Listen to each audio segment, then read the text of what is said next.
హాయిగా ధ్యానం చేస్తున్నాము. అద్భుతమైన ధ్యానం చేస్తున్నాము.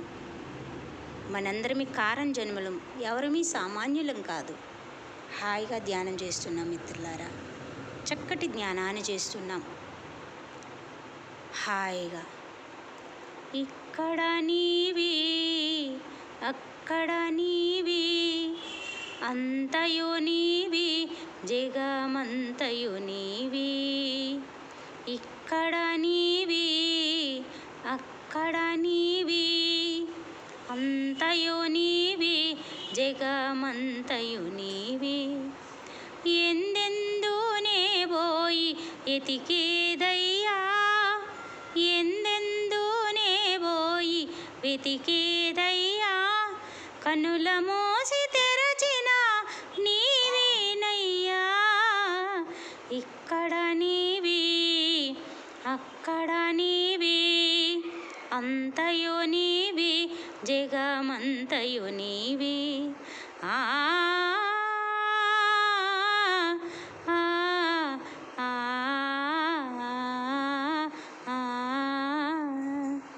నింగిలోన మెరిసేటి తారలు మీరే, నేలపైన నడిచేటి తారలు మేమే. నింగిలోన మెరిసేటి తారలు మీరే, నేలపైన నడిచేటి తారలు మేమే. కొలువున్న దైవమా కరుణించి బ్రోగుమా, కొలువున్న దైవమా కరుణించి బ్రోగుమా. ఇక్కడ నీవి అక్కడ నీవి, అంతయు నీవి జగమంతయు నీవి. ఆ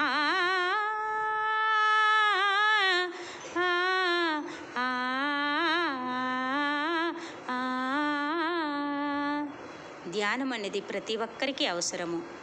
దివి నుంచి భూమికి ఎంతో శక్తి వస్తుంది. ప్రకృతి పూలవర్షముల విశ్వశక్తినిస్తుంది.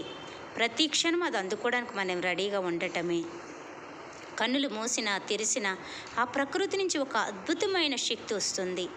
ప్రతిదాన్ని పాజిటివ్గా మాట్లాడటము, మంచిని వినటము, మంచిని చూడటము, ఈ దేహంలో ఉన్న అవయవాలన్నీ కరెక్ట్గా ఉపయోగించటము, మనం ప్రతి క్షణం విశ్వంతో మమేకమవ్వటమే, అదే పరమాత్మతో కలవటం. ఈ మానవ జన్మ ఆనందంగా జీవించడానికి వచ్చాము. అది ఎప్పుడు మనం క్షణక్షణం గుర్తుంచుకోవాలి. నేను ఇక్కడ ఆనందంగా జీవించడానికి వచ్చానని. నీ మనసు కల్లోలం పోతుంది. నీ లోపల అసూయ ద్వేషాలు తొలగించబడతాయి. మనిషి జన్మ ఎంత ఉత్తమమైందో తెలుస్తుంది. ఎలా జీవించాలో అర్థమవుతుంది. ఆ పరమాత్ముడు అక్కడి నుంచి చూస్తున్నాడు, మనల్ని కనిపెడుతున్నాడు. మనం ఎలా ఉండాలో అప్పుడు మనకు అర్థమవుతుంది. మనము నోటితో మాట్లాడేది అంతరాత్మకు తెలుస్తుంది, మన మనసుకు తెలుస్తుంది. చూసే చూపులో ఎన్నో విలువలు ఉన్నాయి. వినే మాటల్లో ఎంతో శక్తి ఉంది. మాట మాధుర్యం అవుతుంది, వాక్క్షేత్రం అద్భుతమవుతుంది. ఈ సృష్టిలోకి సరైన ఆలోచన వదలగలుగుతాం. మానవ జన్మ అద్భుతమవుతుంది మిత్రుల.